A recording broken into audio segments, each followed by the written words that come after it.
America में राहुल गांधी ने भारत का अपमान किया है। ये कोई नई बात नहीं है, पहली बात नहीं है, ये एक सुर्खी है आज की। इस पर हम विस्तार से बात करेंगे। और दूसरी बड़ी खबर है कि आज से कांग्रेस के तमाम बड़े नेता चोर मचाए शोर, ये देश के भिन्न भिन्न भागों में जाकर आज से प्रेस कॉन्फ्रेंस करेंगे मां बेटे को बचाने के लिए। जो ईडी ने सोनिया जी और राहुल जी को नामांकित किया है, बाय नेम मेंशन किया है अपने चार्जशीट में, उन दोनों के खिलाफ जो कार्यवाही हो रही है कोर्ट में, अभी सुनवाई है 25 तारीख को, और आगे जो कार्यवाही होने की संभावनाएं हैं, दोनों जेल जा सकते हैं और जाना भी चाहिए। जब देश को लूटा है तो जेल जाएंगे ही। वैसे में पूरे देश में एक माहौल बनाने का, एक अशांत माहौल बनाने का प्रयास कांग्रेस पार्टी करेगी। आज इन दोनों विषयों पर विस्तार से बात करेंगे। राहुल गांधी ने अमेरिका में किस प्रकार से भारत और इलेक्शन कमीशन को बदनाम करने की कोशिश की, मैं उस विषय पर आऊं, मगर उससे पहले मैं राहुल गांधी जी को एक बात स्पष्ट रूप से कहना चाहता हूं और देशवासियों को भी कहना चाहता हूं कि जो व्यक्ति और इनकी माताश्री 50,000 के मुचलके पर बेल पर बाहर हो, वो जाकर विदेश की धरती पर हिंदुस्तान को अपमानित करे और उन्हें लगता हो कि लोग उस पर विश्वास करेंगे, तो वो उनका भ्रम है। Those who are out on bail of 50,000 rupees, if they feel that they can destroy the image of this great democracy by speaking outside of this country, then they are totally on the wrong side of the line. आप सभी जानते हैं कि 2018 में जब मां बेटे को नेशनल हेराल्ड की केस में बेल मिला था, 50,000 रुपए की श्योरिटी पर दोनों को बेल मिला था। और जब ये बेल मिला था, उस समय एक जश्न भ्रष्टाचार बैंड बाजा के साथ मां बेटे बेल पाकर कोर्ट से अपने ऑफिस तक गए थे। तो उस समय भी हमने कहा था, this is nothing but celebration of corruption, ये भ्रष्टाचार का जश्न है। और आज भी ब्लेटेंट जश्न मनाने की कोशिश कांग्रेस पार्टी कर रही है। मैं एजेएल के पूरे डिटेल में नहीं जाने वाला हूं, क्योंकि एजेएल और नेशनल हेराल्ड के केस को आप जानते हैं। हम लगभग अनेकों वर्षों से इसको लोकतांत्रिक तरीके से जनता के सामने रख रहे हैं कि किस प्रकार से मां और बेटे सोनिया गांधी और राहुल गांधी जी ने यंग इंडिया नामक एक कंपनी बनाई, जिसके कि 76% के दोनों स्टेक होल्डर थे। और 76% के स्टेक होल्डर होने के बाद नकली कंपनी से लोन लेकर 1 करोड़ का, डोटेक्स इंडिया से लोन लेकर मात्र 50 लाख रुपए दिया एजेएल को, जो कि होल्डिंग कंपनी है नेशनल हेराल्ड की, और 50,000 के एवज में 5,000 करोड़ की जो प्रॉपर्टी है एजेएल की, पूरे देश भर में उसका मालिकाना हक अपने पास ले लिया। शांति भूषण, मार्कंडेय, काटजू जैसे शेयर होल्डर को इससे दूर रखा गया, उन्होंने भी आपत्ति की थी। मगर विषय यह नहीं है जो कांग्रेस के खड़गे जी कह रहे हैं, चिदंबरम जी आज कहने वाले हैं और कह भी रहे हैं कि ना कोई संपत्ति बेची गई, ना कोई संपत्ति वहां से हिला। तो गड़बड़ी हुई कैसे? गड़बड़ी यूं हुई कि ईडी की चार्जशीट चिदंबरम साहब पढ़े होंगे, वो पढ़ते तो हैं, मगर उन्होंने वो पोर्शन डिलीट कर दिया है।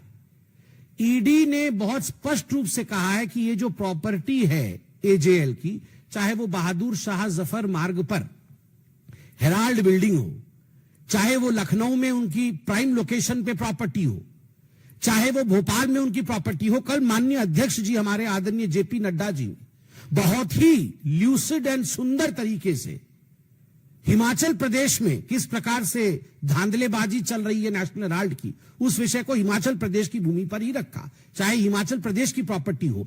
इन सब प्रॉपर्टी, वो प्रॉपर्टी तो वही है, मगर ये प्रॉपर्टी को जरिया बना करके, इस प्रॉपर्टी को औजार बना करके प्रोसीड्स ऑफ क्राइम जनरेट किया जा रहा था। अब नेशनल हेराल्ड तो 2008 में छपना बंद हो गया, तो ये प्रोसीड्स ऑफ क्राइम कैसे बना, वहां से उगाई कैसे हुई? आप देखिए, एक बिल्डिंग है बहादुर शाह जफर रोड में और एक अखबार वहां पहले छपती थी। तो इन्होंने क्या किया, बोगस एडवर्टाइजमेंट, हम नेशनल हेराल्ड में एडवर्टाइजमेंट देंगे और उस एवज में 38 करोड़ रुपया जो है ये मां बेटे ने ले लिया। 38 करोड़ रुपए मां बेटे ने लिया है बोगस एडवर्टाइजमेंट के लिए। क्या एडवर्टाइजमेंट? ना हम नेशनल हेराल्ड में एडवर्टाइजमेंट देंगे। जब लिस्ट देखा ईडी ने तो किसका एडवर्टाइजमेंट है? कोई गुड्डू सिंह है, कांग्रेस पार्टी का कोई छोटा सा नेता है, और उसने बोला है मेरे बेटे के जन्मदिन की बधाई मैं दूंगा उस पेपर में, और किसी ने बोला है मैं सोनिया जी के जन्मदिन की बधाई दूंगा, उसके लिए मैं 50 लाख रुपए देता हूं। अरे जब पेपर ही छप नहीं रहा है तो एडवर्टाइजमेंट कहां दोगे? तो ये जो बोगस एडवर्टाइजमेंट है उसके नाम पर 38 करोड़ रुपया लिया है। ठीक उसी प्रकार बोगस डोनेशन कि हम नेशनल हेराल्ड के लिए डोनेशन देना चाहते हैं, और कई लोगों ने डोनेशन दिया। एक बहुत बड़ी लिस्ट बना करके 18 करोड़ रुपए डोनेशन का जनरेट किया, मगर जब डोनर लिस्ट देखा गया तो लिस्ट ही नहीं है। किसने दिया भैया ये डोनेशन? जब अखबार ही नहीं छप रहा है तो काहे का डोनेशन? तो 18 करोड़ रुपए बोगस डोनेशन आपने लिया है। और बोगस एडवांस रेंट, बिल्डिंग है नेशनल हेराल्ड की बहादुर शाह जफर मार्ग पे, सबसे बड़ी बिल्डिंग है। हम रेंट लेंगे इस बिल्डिंग में, कल से हम यहां पर कॉमर्शियल एक्टिविटी शुरू करेंगे। यह करके लगभग अनेकों कंपनियों ने 38 करोड़ रुपए डोनेट कर, मतलब एडवांस रेंट दे दिया कि हम अगले महीने से वहां अपना कॉमर्शियल गतिविधि आरंभ करेंगे।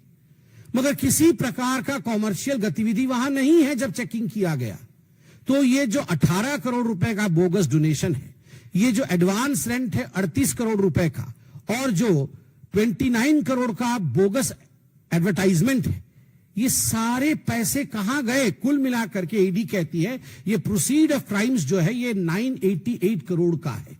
ये 988 करोड़ का बोगस डोनेशन आखिरकार मां बेटे के जेब में गया है। तो मां बेटे को लगता है कि वो बच जाएंगे, तो गलत है। They are not going to be excused and they are not going to be saved. The law is going to take over and catch them. कानून के हाथ लंबे होते हैं, ये हमने सुना है, और होते ही है, ये नहीं छूटने वाले हैं। और यही फ्रस्ट्रेशन है, राहुल गांधी जी का यही फ्रस्ट्रेशन है कि आज वो विदेश की भूमि में जाकर भारत और भारत के महान लोकतंत्र को अपमानित कर रहे हैं, उसे बदनाम कर रहे हैं। बॉस्टन के ब्राउन यूनिवर्सिटी में उनका कोई लेक्चर होना है, वो लगभग 3 दिन की ट्रिप में यूएस पहुंचे हैं। और विडंबना देखिए, जब यूएस के उपराष्ट्रपति भारत में है, उस समय यूएस की भूमि में जाकर भारत को अपमानित और भारत के लोकतंत्र के खिलाफ कहना, यह आदत ऐसी ही है कांग्रेस पार्टी की।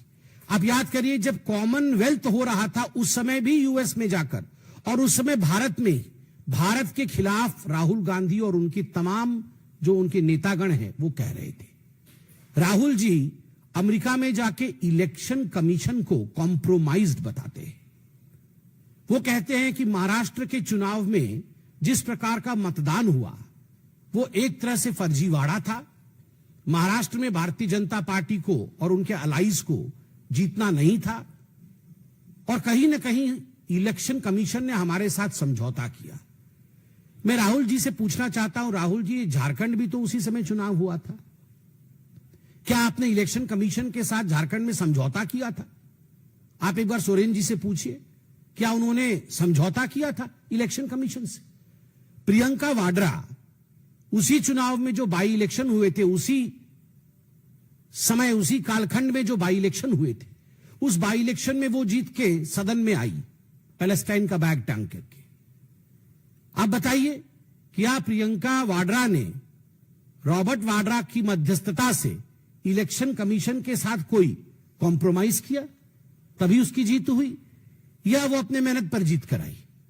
आप ये बताइए कि 240 सीट जब भारतीय जनता पार्टी को विगत लोकसभा 2024 के लोकसभा में जब हमें 240 सीट और आपको 99 सीट मिली, तो आपने पूरे देश में और सदन में भी ढिंढोरा पीटा कि ये भारतीय जनता पार्टी की हार है और ये कांग्रेस पार्टी की जीत है। तो was the election commission compromise then? आपने ये जो जश्न मनाया था, क्या हम कॉम्प्रोमाइज थे? और ठीक उसी प्रकार महाराष्ट्र में लोकसभा में हमें 9 सीटें मिली और आपके गठबंधन को हमसे अधिक मिली थी, तो was the election commission compromise then by you?